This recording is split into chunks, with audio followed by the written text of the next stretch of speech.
Bienvenue dans cette exploration où nous allons aborder les similitudes entre des éléments de Hunger Games et la réalité du conflit en Palestine.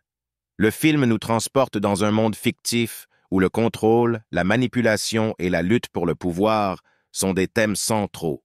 En utilisant cette fiction comme point de départ, nous allons examiner comment certains aspects du conflit israélo-palestinien peuvent évoquer des parallèles troublants avec cette dystopie.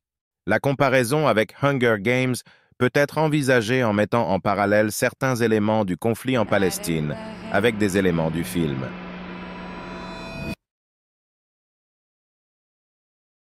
Colonisation et l'exploitation. Analyse des stratégies de colonisation et d'exploitation des ressources par les puissances dominantes, souvent au détriment des populations autochtones ou plus faibles. Illustration d'exemples historiques ou contemporains de telles situations. La nécessité de la sensibilisation et de l'action. De poursuivre, je vous encourage à rester jusqu'au bout. Ces réalités souvent dissimulées nécessitent notre attention. Plus que jamais, il est crucial de lever le voile sur ces atrocités cachées et de prendre conscience des luttes des plus vulnérables.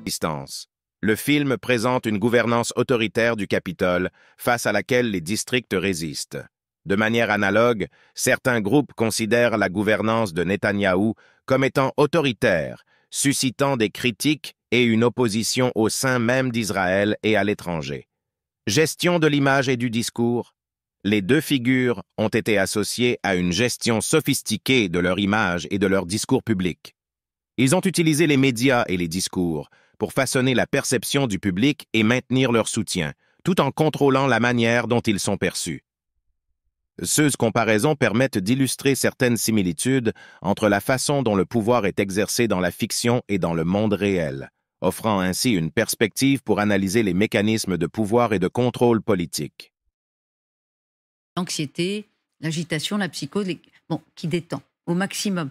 Alors, pardon pour cette mention personnelle, Didier, mais on rappelle que vous avez été otage pendant 10 mois, vous avez été libéré. Bon, d'abord, vous avez été comme nous ou pas surpris par ces images? On se dit, mais oui, mais c'est bien sûr, on leur avait donné quelque chose pour être à ce point souriant. Non, absolument pas. Il faut n'oubliez jamais une chose. Moi, j'ai vu lors de ma libération un otage embrasser un de ses geôliers.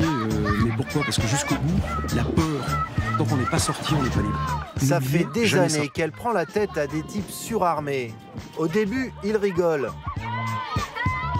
Mais à la fin, ils se prennent des tartes ou se font carrément... Mesdames et messieurs, les vainqueurs des 74e Hunger Games, Katniss Everdeen et Peter Mellark. De la cause palestinienne. Ils ont blessé un jeune garçon. Sa blessure était grave.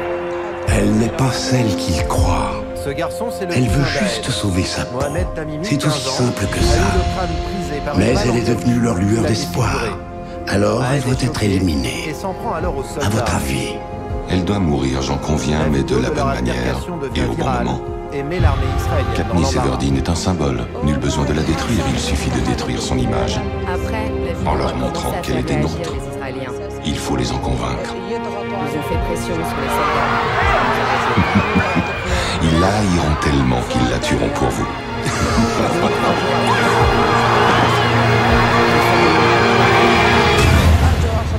Mitch, s'il vous plaît, aidez-moi à survivre à cette tournée. Cela ne s'arrêtera pas avec votre retour à la maison. Alors on fait quoi? À partir de maintenant, votre mission c'est de divertir le peuple afin de lui faire oublier quels sont les vrais problèmes. Le lendemain, c'est sa mère, Tête Nariman, haute et qui grand est arrêtée à sourire. Voici Katniss Everdeen, la fille du feu! Les gens t'observent, Katniss. Tu leur as offert une chance, à eux d'être assez courageux pour la saisir. Tu m'as sauvé la vie. Tu m'as offert une chance. Oui, de vivre. Et attends Non, la de caméra. faire quelque chose. Il faut qu'on s'enfuit avant qu'ils nous tuent. Car ils vont nous tuer.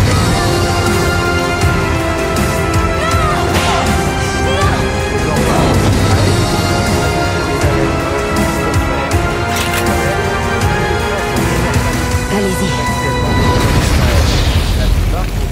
C'est une espèce tout entière doit être éradiquée. Elle sera jugée par un tribunal militaire. L'enjeu de son procès sera surtout celui de l'impact de la vidéo en Israël.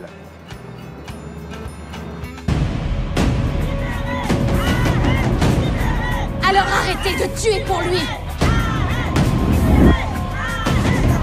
Ce soir, tournez vos armes vers le Capitole.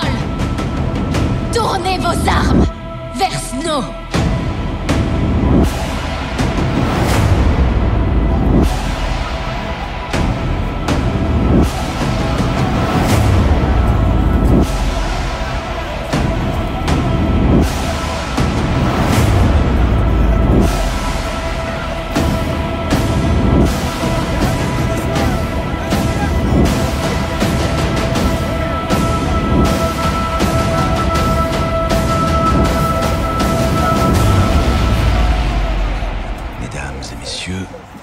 Bienvenue au 76e Hunger Games.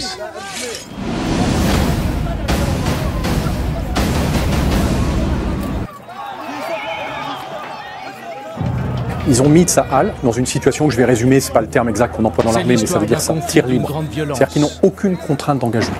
Et donc dès qu'ils voient quelqu'un, ils ont le droit de flinguer, avant même de réfléchir et de se dire mais c'est quoi qui se présente en face de nous pour tuer. C'est pour ça, alors attention, c'est pour détruire, hein. C'est-à-dire qu'on ne tire pas pour neutraliser, on ne tire pas dans les jambes, on ne fait pas un tir de sommation, on détruit. Parce qu'il n'y a aucune contrainte à l'engagement du tir, au fait de tuer pour Tsahal. Et ça, ce sont des ordres qui sont donnés.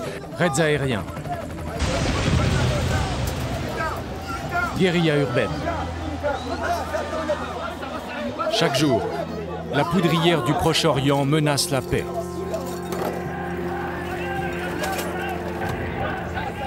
Ce conflit que plus personne ne comprend a commencé il y a un siècle.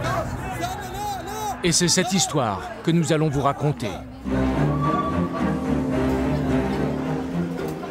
Pourquoi une poignée de Juifs ont-ils décidé de retourner sur la terre d'Israël?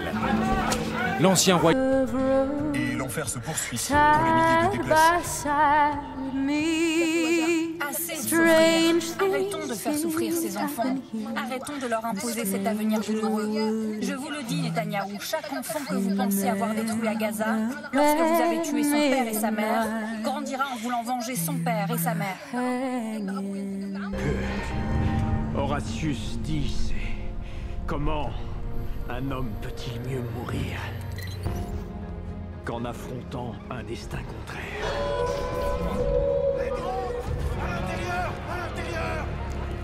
Pour les cendres de ses aïeux